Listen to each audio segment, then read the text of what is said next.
Hey there, welcome to Ben's Plant-Based Kitchen, where I show you the easy, affordable foods I cook, and you should try them too, because it's good for you, your kids, their kids, and the earth. Hey folks, I'm Ben, welcome to my Plant-Based Kitchen, where today we're making one of my favorite quarantine meals, and that is Chickpea Masala. This dish brings all the flavors of an Indian restaurant to your home kitchen, costs just $2.33, and includes 20 grams of complete plant-based protein per serving. Let's prep. I like to complete all of my knife work first. Here we have 1 red onion, 1 yellow onion, a red bell pepper, about 1.5 inches of ginger, 3 cloves of garlic, and 1 lime. I've specifically designed this recipe to be pantry and fridge friendly. Everything you see in front of you will stay either in the pantry or in the fridge for at least a week, up to 2 weeks, maybe even 3. You can also leave out any of these ingredients or make some substitutions, which I'll recommend as we prep. We'll begin with the yellow onion. Chop off the tip, that's waste. But this bit here we can save in our stockpile to make veggie stock out of later. Slice in half, remove the peel. Any decent bits can go to the stockpile. We want good sized chunks of onion, so cut vertical slits about 1/2 inch apart, then cut down through the onion at similar intervals. I like to place my prepped ingredients in containers to stay organized and clean. Stock bag here from the freezer, lots of veggie scraps from previous preps in there already. Press to remove the air, and seal. She's a good girl. But not as good as these girls! Hey Cuckoo, nice stretch. Oh hey Ellie, how you doing? Ah, you ladies grooming each other. Alright, back to the kitchen. Here's our red bell pepper. Rip off the stem and chuck it across the room to annoy your fiancé. Place it on its head and work your knife around the core to remove the good stuff. Chop to strips about the same width of the onion, then chop to similarly sized chunks. You don't have to use bell pepper. I had one on hand and love the mild sweetness it brings to this dish. Skip it or use 2 onions instead of 1. I'll add the bell pepper and onion to the pot at the same time later, so they'll share the same container now. Here's our lime. Just need to slice him in half, and look, he's a happy lime. How nice. Next is red onion for optional garnish. Remove the tip, slice in half, and remove the peel. Only using half of this today, so I'll throw the other half in a container and save it in the fridge. I made sumac onions out of this for a Mediterranean bowl, and they were fantastic. Because this half is for garnish, we want our dice to be ultra fine. To this end, make as many tightly spaced horizontal slits as you can, followed by similarly spaced vertical slits. Then chop down to complete the fine dice. I like to use red onion as a garnish on this dish because my favorite Indian restaurant uses red onion as a garnish on many of their dishes. Word of advice for you, raw red onion has quite an assertive flavor. What I like to do to remove some of that is place it into a container, give it a quick rinse in some water, pour the water out, and as the water pours out, some of those harsher flavor compounds from the red onion are poured out as well, thus milding the red onion, thus lessening the harsh effect of the red onion and making it an appropriate garnish. What can I do that's funny while I rinse these? That was weird. Sorry about that, back to prep. Last prep on the docket is our garlic and ginger. You could substitute garlic powder or ground ginger for these in a pinch. Chop the root end off your garlic cloves, give them a light bash, press on the board to remove the cloves, make a few horizontal and vertical slices, then chop to a mince. Go slow, keep your guide fingers behind the knife, and you'll be fine. We're prepping our garlic and ginger together because we need both finely minced. May as well kill 2 birds with 1 stone. Here's our ginger.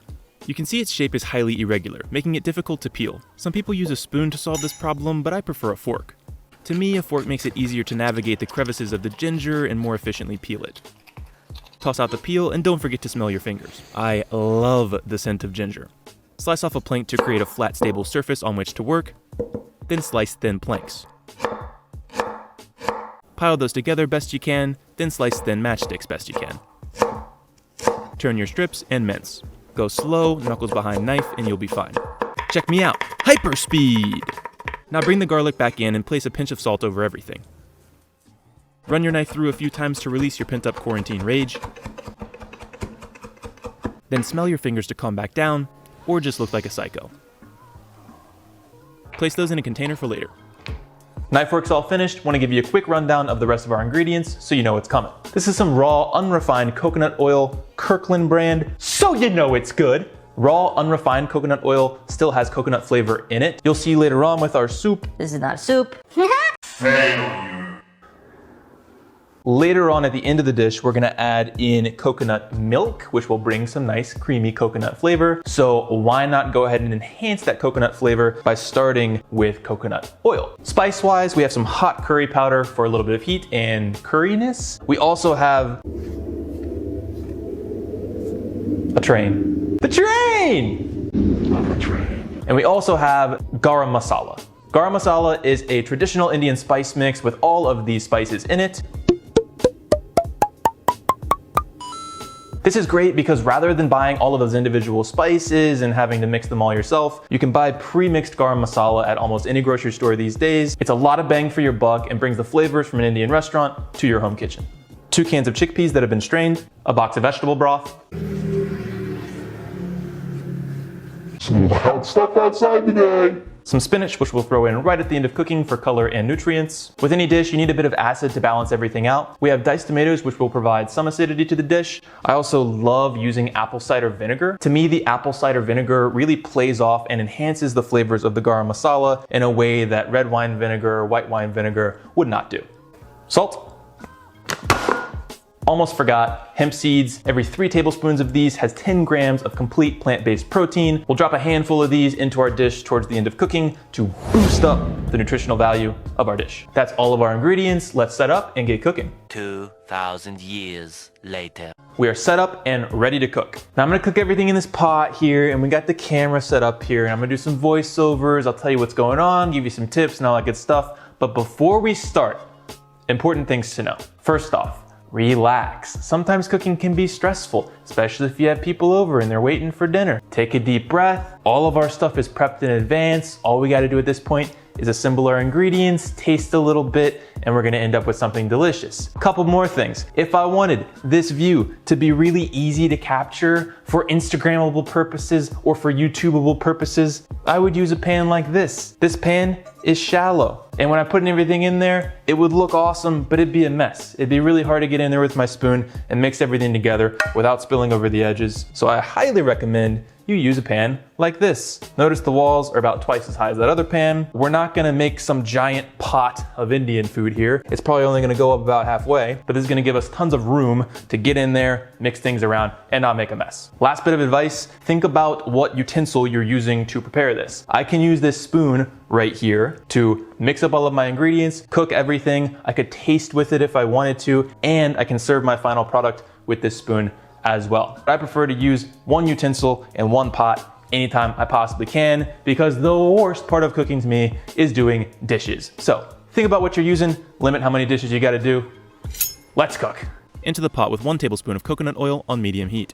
Once melted, swirl to coat the bottom of the pan. The oil does not need to be hot yet, just warmish. In with 1 tablespoon of hot curry powder. My final dish was rather spicy, so leave this out or use less if you're sensitive. Now 2 heaping tablespoons of that garam masala spice mix. I can't tell you how much I love this stuff. Mix the oil and the spices until the pot is warm enough to toast them for 1 minute. The heat from the oil will activate the spice's flavor compounds that would otherwise lie dormant. At this point, your kitchen's gonna smell incredible. In with the onion and bell pepper and saute on medium heat for about 5 minutes. My pot was getting too hot and I was afraid the spices would scorch, so I added a bit of liquid from my diced tomatoes to cool things down. This is a good tip anytime you're nervous something will burn. In with a good pinch of salt and continue sauteing. You may need to add more liquid or oil if you're nervous about burning your spices. I slapped a lid on mine to speed up the cooking process. This traps in the heat to speed up cooking and creates magical wisps upon which to gander. Look at those wisps! 5 minutes in, we'll add our garlic and ginger and stir constantly for 30 seconds to release their aromatics. Your kitchen will now smell even more incredible than it did before. Now our chickpeas. You can see these have some moisture on them from the can. We're cooking them now to drive off that moisture and coat them in the spices. In with another pinch of salt and cook for about 2 minutes. Things are starting to come together now. Here's our diced tomatoes in liquid. The liquid from the tomatoes releases the spices stuck to the bottom of the pan and provides a nice base for the rest of the dish. We don't want to lose that liquid to evaporation, so throw the lid on there and simmer aggressively for another 2 minutes. No science here, but I think cooking the tomatoes now removes that tinny flavor they get from the can. Remove the lid, give things a mix, Then add enough veggie broth to swampify your mixture. I actually added a bit too much, but we'll fix that later. Now the apple cider vinegar. A teaspoon should do. As I mentioned, this plays well with the garam masala. For a touch more acidity, we'll add the juice of half our lime. I like using a fork to release the juice more easily. Next, coconut milk. This is one of my favorite ingredients, but I try to use it sparingly. It's not exactly healthy. Shake well, then I recommend opening just a small section of the can. We won't use all of this, and if we open only a small portal, we can store the rest of the coconut milk in this can in the fridge. Mix in just a drizzle for now, maybe a quarter cup. We can add more if we want to later. I like to taste for salt at this point. We're going to reduce this liquid so the salinity will increase, but it shouldn't taste bland right now. Cover and simmer for 10 minutes. 5 minutes in, I checked mine and it was too soupy for my liking.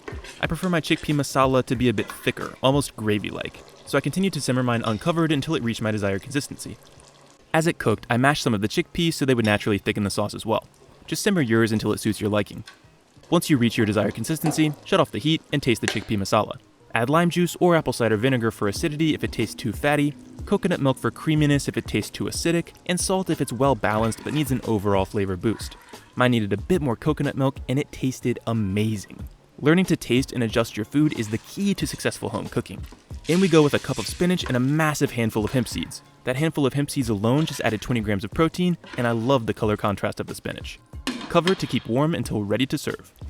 Our chickpea masala is all finished. Let's plate it up and try it out. And you'll notice my rice setup here. I've got a little thin layer of rice on this side and a nice pile of rice over here. I'm gonna place a spoonful of my chickpea masala over top of the thin layer so those juices sort of soak down through that rice layer. I also like to have some fresh rice to mix in as I eat.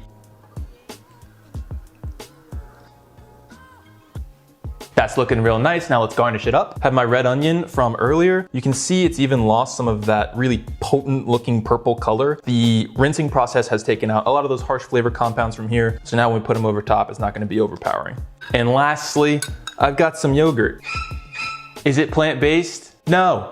It's not. I use, I'd say 95 to 99% plant-based ingredients. I'll occasionally use some cheese. I'll use some yogurt. It's up to you. Based on your diet, your beliefs, whatever you want to do, you do it. This brings a nice little bit of tang. Also, a nice sort of creamy fattiness that's gonna counteract all of those intense spicy curry flavors that we've got in our chickpea masala. This looks so good. Let's try it.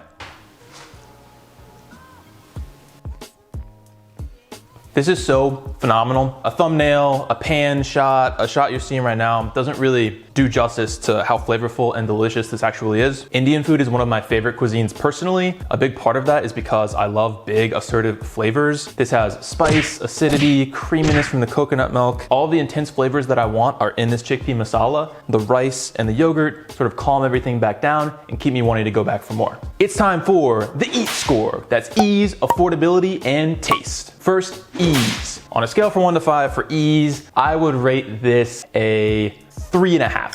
Reason being, you do need something to eat it along with. In this case, I did rice, which isn't a huge deal, but I did have to set it up and get that cooking while I was cooking the chickpea masala. Positively on the ease side, this all comes together in one pot, which is super nice. My cleanup's not gonna take forever. And you can also simplify this and make it easier if you want to. Affordability. This serving right here costs around about $2.33. You can check the link in description for an itemized cost breakdown. I'm gonna go 5 out of 5. This much food, 20 grams of protein in here. It's gonna fill me up and keep me going. Could be a lunch or a dinner. It's a 5 out of 5. Lastly, taste. This for me is perfect. It's a 5 out of 5. I don't give out 5 out of 5s all willy-nilly for anything. I love Indian food because of the intensity of flavor. This has everything that I want in a dish amplified to a 10. Thus, I couldn't improve it. It's just awesome. So overall EAT score comes to a 13.5 out of 15. To me, that's a reflection of how delicious, easy, and affordable this meal is. Go try it at home, alter it however you want to based on your tastes, and I promise you, you'll be loving cooking Indian food at home. If you want to join the Plant Posse over on Patreon and support the creation of more cooking videos like this one, head on over to the link in description and you can join up. Thanks to all of the current members of the Plant Posse. Special shout out to Iceman for joining last week. Thanks, man. That's it for me. I got a plate of chickpea masala to go eat here. Hey, if you enjoyed the video, hit the like button, subscribe to the channel. Chickpea masala, go make it at home. Happy cooking.